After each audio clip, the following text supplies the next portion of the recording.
haleluya, haleluya. Selamat datang dalam program kita Kamu Hebat. Dan secara khusus kita sedang ada dalam program kita PHM, Please Help Me. Mungkin sebagian sudah bertanya, mana kursinya, mana tahtanya? Saudara kasih dalam Tuhan, saya seharusnya sudah ada di Jakarta, tapi karena sesuatu yang penting saudara, jadi saya tetap harus menyelesaikan beberapa tugas di sini. Jadi minta maaf untuk itu, sehingga saya tetap harus bertanggung jawab. Karena itu program ini saya ambil hari ini di Los Angeles, saudara, khususnya di daerah Rancho Cucamonga, ya. Nah, saudara gue kasih dalam Tuhan, dari sini tetap saya harus berbagi buat saudara. Please help me, karena saudara gue kasih dalam Tuhan. That is my commitment. Itu komitmen saya untuk setiap Senin memberkati setiap saudara dengan menjawab pertanyaan-pertanyaan saudara. Dan saya mengerti berkat sempurna datang dari Tuhan, tetapi sebagai hamba Tuhan, bagaimana kita berbagi berkat, yaitu saling menguatkan satu sama lainnya dalam tubuh Kristus.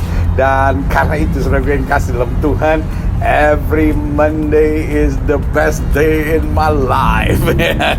Karena Monday kita ada program kita Please Help Me, dan setiap Selasa kita ada program kita Yom Shlisi Pamaim Kitov. Hari Selasa 2 kali lebih baik, saudara, iya kan? Jadi saudara yang kasih dalam Tuhan, setiap minggu kita ada program di live, saudara, di channel YouTube saya yang satu, yaitu itu channel gereja, yaitu GBI Glow Fellowship Center, saudara. Dan itu setiap minggu live. Setiap Senin kita ada program di Kamu Hebat, yaitu program kita PHM Please Help Me. Dan setiap Selasa kita ada program Yom Shlisi Pamaim Kitov, Gilbert dari Jakarta, Jerias dari Nazaret. Dan kita membahas hal-hal penting tentang tanah perjanjian. Wow, saudara yang kasih dalam Tuhan, Selasa, Rabu, Kamis selalu ada sesuatu dalam program Kamu Hebat ini.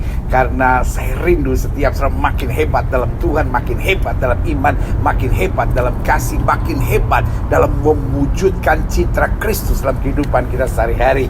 Karena anak Tuhan Yesus harus jadi teladan, anak Tuhan Yesus harus jadi terang, anak Tuhan Yesus harus bawa damai, dan anak Tuhan Yesus harus menyatakan kasih Kristus dimanapun Tuhan menempatkan kita.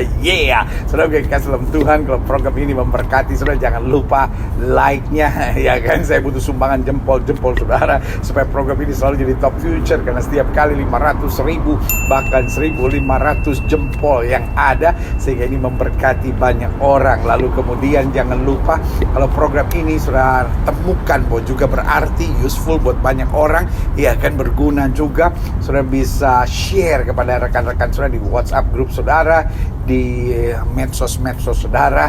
Dan juga kalau saudara merasa ingin diberkati lebih jauh, bagian dari komunitas program Kamu Hebat ini, saudara juga bisa subscribe, saudara, haleluya, sehingga kita masuk dalam komunitas yang indah ini. Dan juga jangan lupa ada loncengnya, bunyikan supaya tanda saudara hadir. Haleluya.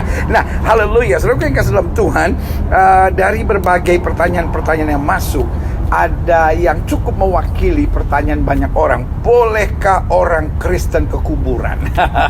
Dan ini jadi perdebatan yang ribut. Sebagian berkata, Yesus bilang biarkan orang mati mengubur orang mati, jadi orang Kristen haram, najis pergi ke kuburan, ya kan? Lalu sebagian lagi berkata, orang Kristen yang gak pernah pergi ke kuburan adalah orang Kristen yang hatinya keras. Karena Alkitab berkata lebih baik di rumah duka daripada di rumah pesta. Kuburan adalah bagian dari rumah duka. Nah, perdebatan ini di mana-mana tidak selesai-selesai. Bahkan saudaraku yang kasih dalam Tuhan, menjelang Natal seperti ini, ya kan, banyak orang pergi ke kuburan mau mengucapkan selamat Natal buat oma, mengucapkan selamat Natal buat papa, mengucapkan selamat Natal buat istriku tercinta yang sudah meninggalkan aku, mengucapkan selamat Natal buat suamiku dan mengingat dia, Pak, tanpa papa aku tidak bisa hidup, ya kan? Atau datang pada anakku yang sudah meninggal 5 tahun yang lalu. Lihat saudara yang kasih dalam Tuhan, ini persoalannya. Banyak orang berdebat soal bolehkah pergi ke kuburan atau tidak bolehkah pergi ke kuburan, sehingga terus jadi persoalan yang sangat serius. Tapi saudara yang kasih dalam Tuhan, mari kita sama-sama lihat apa yang Alkitab katakan. Kejadian 23 ayat 19 sampai 20 bilang begini.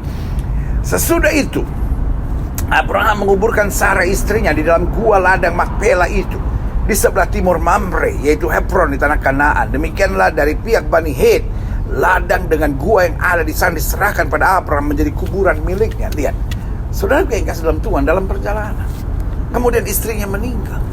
Lihat, saudara yang kasih dalam Tuhan, buat Abraham kuburan adalah sesuatu yang sangat penting. Betul, kuburan akhir hidup manusia, bukan matinya yang menentukan, tapi hidupnya. Tapi saudara yang kasih dalam Tuhan, saya percaya bahwa kematian orang benar itu dahsyat. Kematian orang benar itu luar biasa. Karena itu kematian orang benar harus dikubur, bukan dibakar, saudara. Dalam program sebelumnya saya pernah bahas tentang bolehkah mayat dibakar. Tetapi kembali, bukan cara matinya menentukan orang masuk surga atau neraka. Karena saudara yang kasih dalam Tuhan, dikubur atau dibakar tidak menentukan apakah orang itu masuk surga atau masuk neraka. Tetapi kematian orang benar dilambangkan pada sesuatu yang mulia. Kenapa mulia? Karena orang benar mati dan pergi ke tahta Allah. Orang benar mati, kata Alkitab, ada di pangkuan Abraham. Berarti kuburan bukan lambang kekalahan. Kuburan bukan monumen kehancuran, bukan monumen kegagalan, bukan monumen penderitaan, juga bukan monumen kesedihan. Karena itu saya pelajari di sini, sebelum menjawab pertanyaan tersebut, bolehkah orang Kristen pergi ke kuburan? Kita perlu mempertanyakan, apa itu kuburan? Apakah kuburan monumen kegagalan? Apakah orang mati itu tanda bahwa doanya gak dijawab sehingga dia gagal untuk mengalami mujizat Tuhan? No. Kematian bukan tanda bahwa mujizat tidak terjadi. Saudara-saudara yang sedang menyaksikan program ini dan sudah baru saja menghadapi kematian, orang-orang yang sudah kasihi meninggal, saudara yang kasih dalam Tuhan, saudara gak perlu kecil hati dan berkata, kenapa mujizat tidak terjadi? Kenapa Tuhan tidak dengar doa kita? Saudara yang kasih dalam Tuhan, kematian bukan tanda bahwa Tuhan tidak mendengar doa. Kematian bukan tanda bahwa penyakit lebih parah daripada mujizat Tuhan. Saudara yang kasih dalam Tuhan, kematian hanya membuktikan bahwa di tangan Tuhan segala keputusan. Apa saja yang Tuhan mau pasti jadi, apa saja yang Tuhan tidak mau tidak akan jadi. Jadi kematian tanda kemahakuasaan Tuhan. Jadi sekali lagi, apakah kuburan monumen kegagalan? No. Yang kedua, apakah kuburan monumen kesedihan? Sehingga setiap kali kita ke kuburan kita hanya menangis, mengingat hal-hal yang menyedihkan, hal-hal yang terjadi, kenapa dia meninggal. No. Kuburan bukan monumen kesedihan, tetapi kuburan adalah tanda kita meyakini bahwa segala kuasa ada di tangan Tuhan. Dan di balik hidup ada kehidupan. Karena kuburan bukan akhir dari kehidupan manusia. Kuburan hanya tanda bahwa inilah akhir dari kehidupan manusia. Tapi kemudian dia akan hidup, tapi bukan lagi dalam daging, tetapi kehidupan yang sejati, kehidupan yang sesungguhnya. Karena itu kuburan hanya tanda, kata Paulus, sebagai tanda bahwa itu kemah yang dibongkar. Karena setelah kemah itu dibongkar, kita masuk dalam kemuliaan yang sesungguhnya. Nah, apakah kuburan monumen kekalahan? Juga tidak. Orang benar yang mati bukan berarti mujizat tidak terjadi. Sehingga itu bukan berarti kekalahan, tetapi justru kepasrahan total. Tuhan yang memberi, Tuhan yang mengambil. Terpujilah nama Tuhan. Jadi saudara yang kasih dalam Tuhan, tadi kita bahas, sebelum menjawab pertanyaan tersebut, apakah orang Kristen boleh ke kuburan, kita perlu mempertanyakan apa itu kuburan. Apakah kuburan monumen kegagalan? Kita punya jawabannya. Tidak. Yang kedua, apakah kuburan monumen kesedihan? Kita punya juga jawabannya. Tidak. Apakah kuburan monumen kekalahan? Tidak. Tetapi apa itu kuburan? Nah, saya pelajari, kuburan menceritakan setiap manusia pasti mati. Jadi ketika kita melihat kuburan, itu adalah satu, kita sadar setiap manusia, sehebat apapun, sekaya apapun, sekuat apapun, seterkenal apapun, pasti mati. Jangan sombong, jangan tinggi hati, jangan tengil, saudara. Jangan merasa diri yang paling hebat. Jangan merasa gak peduli sama orang karena dia lebih miskin dari kita, karena dia mungkin lebih susah dari kita, karena mungkin dia menurut kita tidak sederajat dan tidak selevel. Gak level. Keji di hadapan Tuhan. Karena apa? Karena kuburan tanda bahwa setiap orang pasti mati. Dan yang kedua, kuburan juga menceritakan setiap manusia terbatas. Jadi karena itu Abraham waktu istrinya meninggal, saudara yang kasih dalam Tuhan, dia tidak sembarangan taruh. Karena dia tahu manusia yang pasti mati, manusia yang terbatas ini dikasih oleh Tuhan. ditentukan oleh Tuhan, dikendalikan oleh Tuhan, dan diatur sepenuhnya oleh Tuhan. Jadi kuburan bukan monumen kekalahan. Kuburan bukan monumen penderitaan. Kuburan bukan monumen air mata buat kita. Tapi yang pertama, kuburan menceritakan setiap manusia pasti mati. Yang kedua, setiap manusia terbatas. Yang ketiga, setiap manusia tidak membawa apa-apa ketika ia mati. Dia boleh kaya, dia boleh taruhin sepatu tapi dia nggak bisa pakai. Dia boleh taruhin kalung emas, dia boleh taruhkan mutiara di hidungnya. Hati-hati, jangan-jangan nanti tukang gali mayat tahu itu mutiara mahal, ambil juga. Iya kan? Selain kasih dalam Tuhan, dia bisa dipakai apapun, tapi dia tidak bisa menikmati, dia tidak bisa mengenakannya, karena setiap manusia tidak membawa apa-apa ketika dia mati. Ku tak membawa apapun juga, ya kan? Kita tidak membawa apa-apa ketika kita lahir. Dan ketika kita pulang kembali ke rumah Bapa di sana, kita tidak membawa apa-apa. Jadi saudara kasih dalam Tuhan, apa yang ada cukupkan diri kita. Jangan apa-apa mengeluh, apa-apa bersungut, apa-apa bersaing, apa-apa ingin jadi sama seperti orang, ingin memiliki yang orang lain punya. Itu jahat di hadapan Tuhan.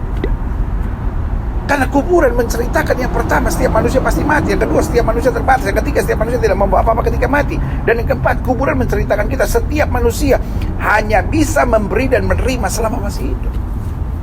Jadi kalau saudara lihat kuburan mama saudara ingat, saudara mau bawa makanan enak, saudara mau bawa apapun, udah dia nggak bisa menikmati. Tapi dia juga nggak bisa memberi apa-apa. Dia nggak bisa memberi berkat, dia nggak bisa memberi doa, dia nggak bisa memberi nasihat lagi buat kita, iya kan? Jadi saudara kayak kasih dalam Tuhan, kalau mau menghormati orang tua, hormati waktu dia hidup. Kalau mau beri sesuatu waktu dia masih hidup. Karena orang mati tidak bisa memberi dan menerima. Jadi dari situ pertanyaan kita sekarang, kalau begitu, apakah orang Kristen boleh ke kuburan? Untuk menjawabnya, ya kan, kita perlu tanyakan kembali dulu, mau buat apa kita ke kuburan? Iya kan? Karena segala sesuatu diperbolehkan, tapi tidak segala sesuatu berguna. Segala sesuatu diperbolehkan, tapi tidak segala sesuatu membangun. Jadi pertanyaannya, berguna nggak, membangun nggak? Iya kan? Jadi kembali, program PHM ini tidak selalu membahas ini boleh atau tidak boleh. No, kita bahas ini berguna nggak, ini membangun nggak. Karena segala sesuatu diperbolehkan, tapi tidak segala sesuatu berguna. Segala sesuatu diperbolehkan, tapi tidak segala sesuatu membangun. Pertanyaan kita cuma itu berguna nggak, membangun nggak, punya nilai-nilai berkat nggak buat kita, ya kan? Yang pertama, apa motivasi kita ke kuburan? Untuk mendoakan yang mati? Salah. Kalau kita datang ke kuburan untuk mendoakan yang mati, itu salah, karena itu tidak boleh. Orang yang mati sudah ada tempatnya. Jangan pikir, wah papa saya dulu nggak benar, saya doa minta ampun dosa, siapa tahu papa dipindahkan. Sudah gue kasih dalam Tuhan, kita doakan orang tua kita waktu masih hidup. Kita injili dia waktu masih hidup. Kita kasih kekuatan, kita kasih semangat, kita kasih tuntunan. Itu ketika masih hidup. Tapi ketika dia sudah mati, kita nggak ada gunanya mendoakan. Dan kalau kita ke kuburan hanya untuk mendoakan yang mati, itu salah. Dan itu tidak boleh. Yang kedua, untuk apa kita ke kuburan? Untuk memohon doa pada yang sudah mati, juga salah. Itu tidak boleh. Saya mau ujian, saya minta papa doain, atau saya minta mama doain, saya minta om saya doain, saya minta opa saya doain, supaya saya lulus, saya minta berkat dari dia. Salah, saudara. Itu keliru. Itu doa ditangkap iblis, dan akhirnya iblis yang berkuasa. Hati-hati, saudara. Bahaya, saudara. Kalau saudara memang untuk ke kuburan untuk mendoakan yang mati, itu tidak boleh. Kalau saudara ke kuburan untuk memohon doa pada yang sudah mati, juga salah. Itu tidak boleh, karena yang sudah mati tidak lagi bisa mendoakan kita. Yang ketiga, untuk memohon maaf. Aduh, saudara, gue yang kasih dalam Tuhan, ada orang yang ke kuburan untuk memohon maaf, saudara. Itu salah, saudara. Kita merendahkan diri di hadapan Tuhan kalau kita salah. Mungkin salah pada orang tua yang sudah mati, salah sama saudara yang sudah mati, salah sama mertua yang sudah mati. Kita minta maafnya di hadapan Tuhan. Kita berlututnya di kaki Tuhan, bukan di kuburan. Salah saudara melakukan tindakan itu. Betul, kalau ada yang sudah meninggal lalu kita merasa, aduh saya salah sama dia itu, saya minta maaf, saya merendahkan. Boleh saudara, tapi minta ampunnya sama Tuhan, karena Tuhan yang mengampuni dosa, bukan pada yang sudah mati. Yang sudah mati tidak bisa mendengar, tidak merasakan. Makanya selalu saya bilang, kalau mau minta maaf pada seseorang, minta maaf waktu dia hidup, bukan dia mati, saudara.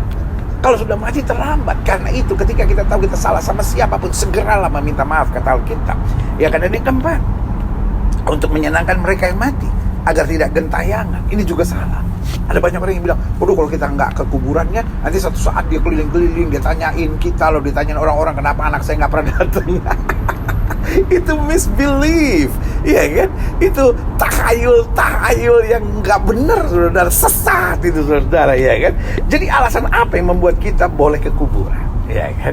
Kan ada yang bilang boleh, ada yang bilang tidak boleh. Kalau kita apa alasan ke kuburan? Yang pertama, untuk mengingat kembali betapa sementaranya hidup manusia. Jadi kalau saudara, saya pengen ke kuburan mama, saya pengen ke kuburan papa, saya ingin ke kuburan anak saya, dan sambil mengingat, iya ya, ada masa-masanya kita indah, lalu tapi hidup ini hanya sementara, ya kan? Itu boleh, karena kita bilang datang ke rumah duka, ya kan? Dan kuburan buat saya memang bagian dari rumah duka, saudara.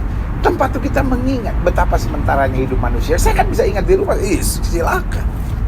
Tetapi ada orang-orang yang datang ke kuburan hanya untuk mengingat, iya ya, mama sudah berbuat baik dan sekarang sementara hidupnya, ya kan? Tuhan yang memberi, Tuhan yang mengambil. Jadi konotasinya kita lebih melihat kekuasaan Tuhan dan kesementaraan hidup manusia, bukan pada objeknya kuburan. Kuburan hanyalah lokasinya.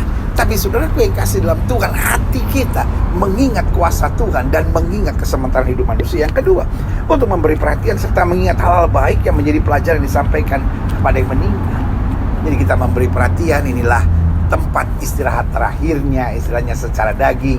Kita nggak mau akhirnya ditumbuhin onak-onak liar, ya kan? Kita nggak mau ditumbuhi pohon-pohon liar. Lalu kita sekedar memberi perhatian buat tanda orang tua kita sampai akhirnya di kuburannya tetap terjaga, tetap terawat dengan baik. Why not? Itu sesuatu yang baik, karena tujuan kita bukan berhubungan sama orang mati. Tujuan kita justru berhubungan dengan orang hidup.